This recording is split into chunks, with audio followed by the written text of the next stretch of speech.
բլոկը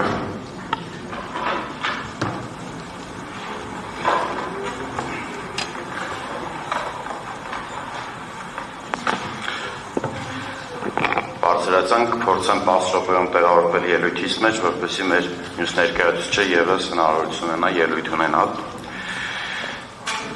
Իմ ելույթով կներկայացնեմ խախտումներ, որոնք մեր համոզմամբ հաստատվել են և ապացուցվել գործում առկա բավարար ապացույցներով։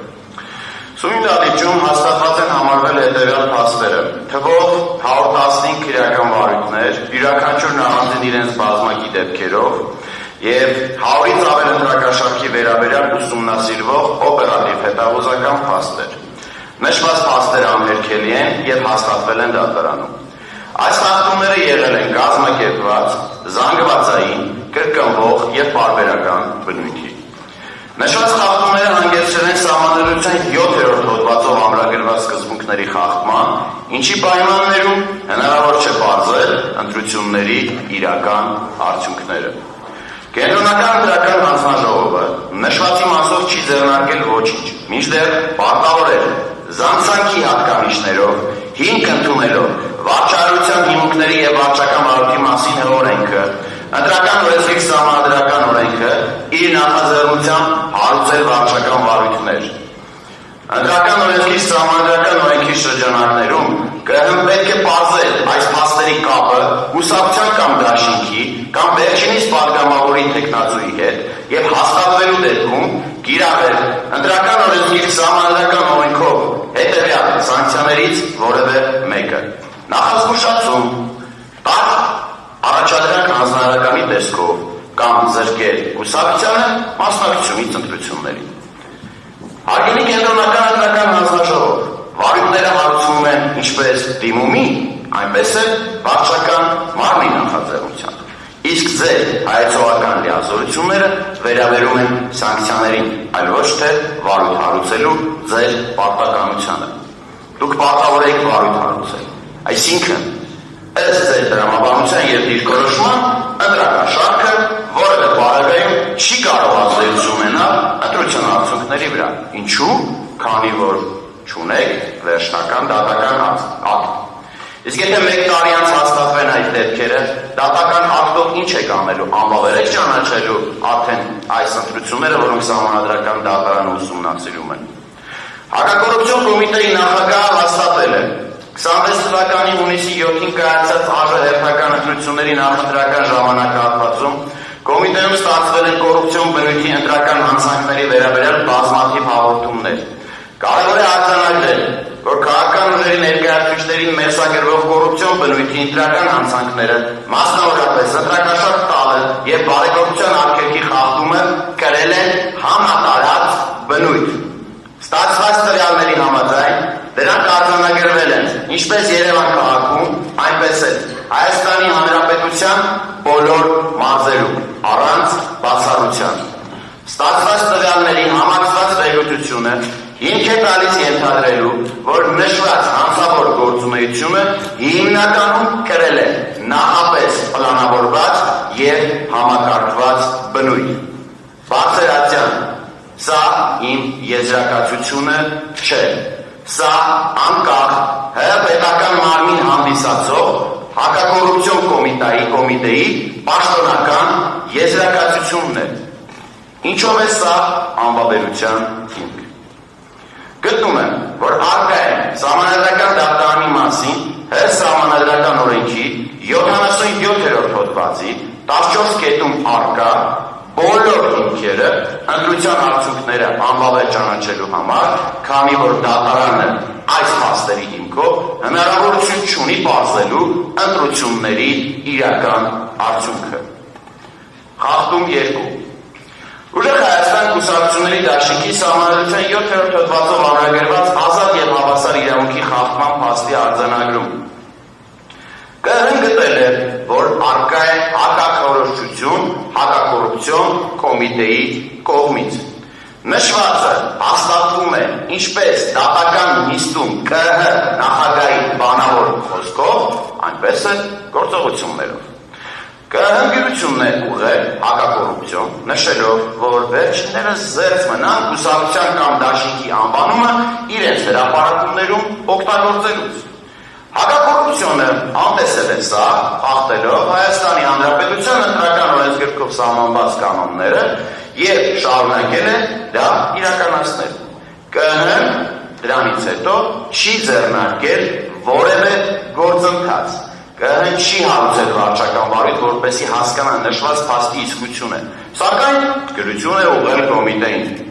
ԿԸՆ-ն պարտավոր է հարուցել վարչական վարույթ դիմումի հիման վրա, եւ եթե կգտներ, որ առկա է ընտրական օրենսդրության խախտում, ապա պարտավոր է կայացնել որոշում եւ ընտրական օրենսգրքի 51-րդ հոդվածի 2-րդ մասի առաջին կետի, 4-րդ կետի, 7-րդ կետի եւ 20-րդ կետերի հիման վրա տալ հանձնարարական կոմիտեին չօգտագործել կուսակցությունների անվանումները իրենց հրապարակումներում։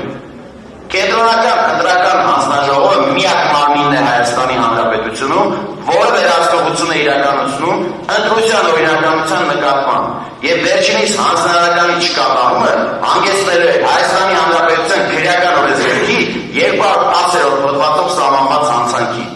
Բարձրաճան,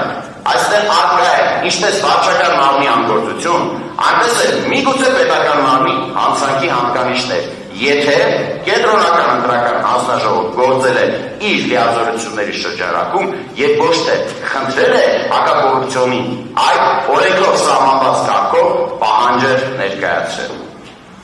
Խախտում 3.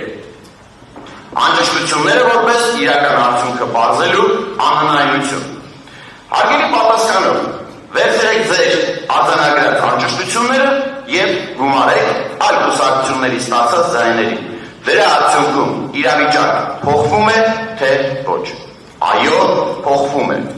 Դա է վկայում նաև ԿԸՆ-ի կողմից հնչեցված փաստը, կլիներ տակտիկական քվեարկություն։ Այս փաստը ուղղակի պարզ թվաբանությամբ հաստատված է, եւ դա հնարավորություն չի տալիս բացել ընտրությունների իրական արդյունքը։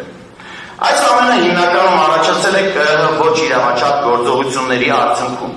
ամբողջ ճանաչելով կոնկրետ ընտրատեղամասերի արդյունքները։ Նշված փաստը հաստատվել է նաև քաղաքացիական պայմանագիր ներկայացուցիչի կողմից, որ եթե այդ անճշտությունները գումարվեն, օրինակ, Բարգավաճ Հայաստանի ձայների, ապա ՔՊ-ի մանդատների թիվը կնվազի, թե կավելանա։ Վերջինս պատասխանել է, որ քանի որ դա պարզ հաշվարկ է, ուստի կնվազի։ Ցավոք, ԿԸՆ-ն այդ պարզ հաշվարկը չի դիտարկել ընտրության արդյունքների վրա ազդեցություն, ուստի նշվածով պայմանավորված անհասկանալի է, թե այդ ձայները որ քաղաքական ուժին կանցնեն, ուստի հնարավոր չէ պարզել ընտրությունների իրական արդյունքները։ Այլ խախտումներով անդրադառնալով վարչական ռեսուրսին, թաքնված քարոզչությանը, կառավարության որոշումների եւ ատելության խոսքին ու վախի մթնոլորտին կնշեմ հետեւյալը։ Եթե սա է կենտրոնական ընտրական հանձնաժողովի եւ գործող իշխանության իրական Հայաստանի խոսքի մշակույթը, եւ եթե արտադրության նախարարը համարում է այս վարքագիծը իրավաչափ խոսք, քաղաքական լեքսիկոն եւ վարքագիծ, ապա մի դժգոհեք, դուք կուսակցության պատվավոր նախագահ Վարդան Ղուկասյանի եթերներից եւ բառապաշարից եւ մի բողոքեք մինչեւ 2018 թվականը եղած իշխանություններից։ Գտնում են, որ այս խախտումները ենթակա են ուսումնասիրման Սահմանադրական դատարանի կողմից եւ վերջինիս դիրքորոշումը կարևոր եւ հեղափոխական նշանակություն կարող է ունենալ քաղաքական լեքսիկոնի եւ վարքագծի գնահատման համատեքստում։ Բարձրաճան, հարգելի գործընկերներ, սիրելի քաղաքացիներ, յուրաքանչյուր քաղաքական ուժ ունի իր պատկերացումները երկրի կառավարման մասին եւ վերջինս ինքն է որոշում, թե ինչ ուղղությամբ պետք է իր քաղաքականությունը վարի։ Կլինի պատերազմ, կլինի խաղաղություն, կլինի գործազրկություն, կլինի թոշակների բարձրացում կամ այլ դրական կամ բացասական պրոցեսներ, դա կախված է բացառապես կառավարող ուժի քաղաքականությունից եւ յուրաքանչյուր քաղաքացի իր ընտրությունը պետք է կատարի պատասխանատվության զգացումով։ Սակայն եւ քաղաքական որևէ թիվ փորձում է սահմանադրությանը դեմ գնալ, այստեղ գալիս ենք մենք, իրավական պետության պահապաններս, եւ ցույց ենք տալիս խախտումները, որոնք որևէ բառագայում չպետք է լինեն, Եվ եթե քաղաքական որևէ ուժ պատրաստ է այս խախտումների վրայով անցնել եւ պահել իր իշխանությունը, կամ անցնել իշխանության, կամ պարզապես մանդատ կորզել, ապա այդ քաղաքական ուժերին սպասվում է 2018 թվական հոկտեմբերի 27, մարտի 1 ՊՊՑ գնդի գրավում եւ մի շարք այլ նմանատիպ անկումային դեպքեր։ Բարձրացիան,